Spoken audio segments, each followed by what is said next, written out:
HIFU works through ultrasound waves being focused at the prostate tissue from the ultrasound probe which sits in the rectum.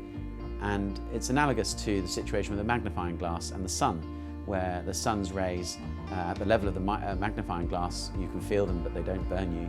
But if you put your finger in the focal point of the magnifying glass, you would burn your finger. And it's the same with the ultrasound waves.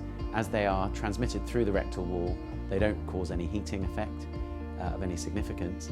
But by the time the sound waves get to the focal point within the prostate, where we've targeted the area specifically, that tissue gets up to 80 degrees centigrade or so and effectively cooks the tissue and denatures the proteins so that these proteins can no longer function as living tissues.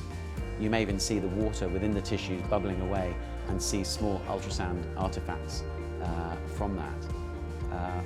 This process is repeated throughout the prostate so that all of the target tissue is ablated with neighbouring and overlapping targets for the ultrasound beam, and eventually all of the tumour is ablated, and that word means that we've destroyed the tissue but without actually removing it.